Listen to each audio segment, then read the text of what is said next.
Isaac Newton తెలుసా? Isaac Newton అన్నారంట, దేవుడు ఉన్నాడా అని అడిగారంట ఒకసారి. దేవుడు ఉన్నాడా అన్న దానికి నేను ఒక్క జవాబు ఇస్తే చాలన్నాడు. ఇప్పుడు ఇది ఉంది కదా, కనబడుతుంది రౌండ్, ఇది సూర్యుడు ఇక్కడ, ఇది భూమి యొక్క దాని ఉపరితలం కాదు, భూమి యొక్క కక్ష, ఆర్బిట్. ఎప్పుడైనా భూమి దాని కక్షలోంచి అటుగాని ఇటుగాని వెళ్ళిందా? వెళ్ళదు. ఒక్క సంవత్సరం భారతదేశంలో రైల్వేస్ లో యాక్సిడెంట్ అవ్వకుండా ఒక్క సంవత్సరం ఉందా? లేదు. ఒక్క సంవత్సరం ఉంది. ప్రతి సంవత్సరం కనీసం ఒక్క యాక్సిడెంట్ అయినా ఉంటుంది, అంటే రైలు పట్టాలు తప్పడం. కానీ భూమి ఇన్ని సంవత్సరాల్లో పట్టాలు తప్పలా ఒక్కసారి కూడా. ఆయన ఎగ్జాంపుల్ తీసి ఒక్కసారి కూడా పట్టా తప్పలేదు. ఎందుకు పట్టా తప్పలేదంటే భూమి దాని కక్షలో వెళ్ళడానికి దేవుడు అటు ఇటు చెయ్యి పెట్టుకుంటూ వెళ్ళాడు.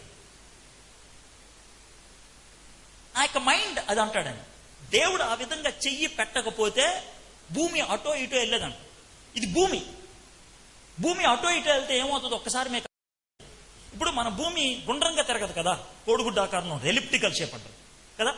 సో ఈ పాయింట్ లో సూర్యుడికి దగ్గర ఉంటుంది, అక్కడ సూర్యుడికి దూరం ఉంటుంది. am I clear?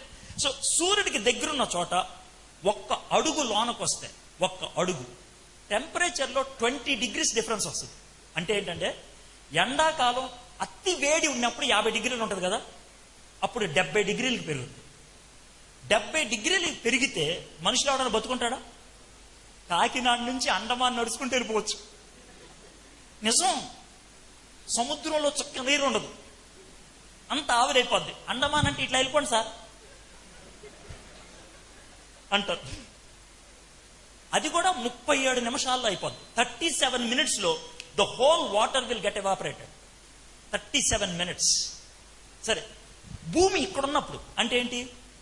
సూర్యుడికి చాలా దూరం ఉన్నప్పుడు ఒక్క అడుగు బయటికి వెళ్ళింది అనుకో, ఒక్క అడుగు బయటికి వెళ్తే 20 degrees డిఫరెన్స్ వస్తుంది. 1 foot 20 degrees. 20 degrees అంటే చలికాలంలో ఒకవేళ 0 degrees ఉందనుకోండి, మనం ఫ్రిడ్జ్ లో ఉన్నట్లు ఉంటాం. -20 degrees అయితే ఐస్ క్రీమ్ షాప్ లో ఉన్నట్లు ఉంటుంది. నీళ్లు పోసుకొని తాగుదామంటే నీళ్లు ఉండవు. అప్పుడు కూడా కాకినాడ నుంచి అండమాన్ నడుచుకుంటూ వెళ్ళిపోవచ్చు. ఎలాగా? ఐస్ మీద. దీనికి పట్టేది 4 నిమిషాలు, 4 minutes. దాన్ని చూసి ఐజక్ న్యూటన్ అంటాడు, బా దేవుడు లేకపోతే ఇది అసాధ్యం అని అంటాడు.